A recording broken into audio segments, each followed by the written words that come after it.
மலையகத்துல தோட்ட தொழிலாளர்கள் கிளர்ந்து எழுந்திருக்கிறார்கள். எங்களுக்கு சம்பளம் கூட்டி கொடுக்க தடையா இருக்க இந்த 3 பேரும் ஒழியணும். மலையக தமிழர்கள் மீண்டும் தலை நிமிர்ந்து நடக்கணும். அப்படின்னா இவன் 3 பேரும் இல்லாம போகணும். யாரெல்லாம் பார்லிமெண்டத்தில் பேசினார்களோ வாக்களித்தார்களோ அவருடைய உருவங்களை எரித்து ஜனாதிபதி அனுரகுமார மீண்டும் வரணும். மலையக தோட்ட தொழிலாளர்கள் முதல் முறையாக அந்த கட்சியுடைய மிக முக்கியமான உறுப்பினர்களுக்கு தலைவர்களுக்கு எதிராக மிகப்பெரிய ஒரு ஆர்ப்பாட்டத்தை நடத்தியிருக்கிறார்கள்.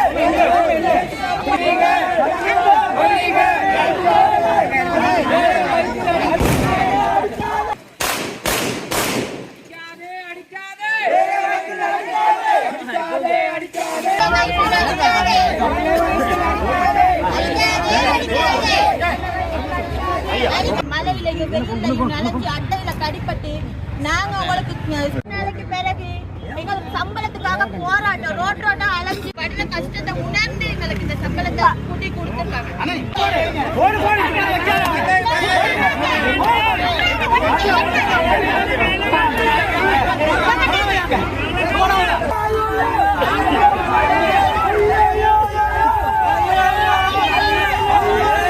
முதலாவதாக இந்த நாட்டினுடைய ஜனாதிபதி அவர்களுக்கு முதல் நாங்க மலையக மக்கள் சார்பா நன்றியை தெரிவிச்சுக்கிறோம். என்ன காரணம்னு கேட்டா இந்த மலையக மக்களுக்காக 400 ரூபாய் சம்பள உயர்த்தி கொடுத்ததை எடுத்து உனக்கு நாங்க 76 வருஷமா சம்பாரிச்சு சுகபோகமா வாழ்ந்த அது பத்தாம இப்ப எங்களுக்கு 200 ரூபாய் குடுக்கறதுலயே அடிச்சுக்கிற உங்க காலம் முழுக்க நாங்க உங்கள்கிட்ட பிச்சை எடுக்கணும். நீங்க எங்களுக்கு குடுக்குற மாதிரி கொடுத்துட்டு ஓட்டு வாங்குறதுக்கு மட்டும் இந்த பக்கம் வருவீங்க. சரியா? நாங்க உங்களை பார்த்தா பைத்தியக்காரே படிக்காத சமூகம்னு ஒதுக்கி வைக்கலான்னு முடிவு பண்ணிட்டீங்க. இதுக்கு பிறகு அப்படி ஒரு மாற்றம் நடக்கவே நடக்காது. போகணும் நினைவு கூட இனி மலையகத்து பக்கம் வரணும்னு எதிர்பார்க்காத. අපිට ආර්ශයක් පරිවේරි කරලා දීලා තියෙන්නේ. ඒක මේ විපස්ස කට්ටිය ඒක මේ දෙන්න එපා කියලා ඒගොල්ලෝ නඩුව දාලා තියෙන්නේ. ඒගොල්ලන්ට මොකද්ද? ඇයි ඒගොල්ලන්ට අමාරුද?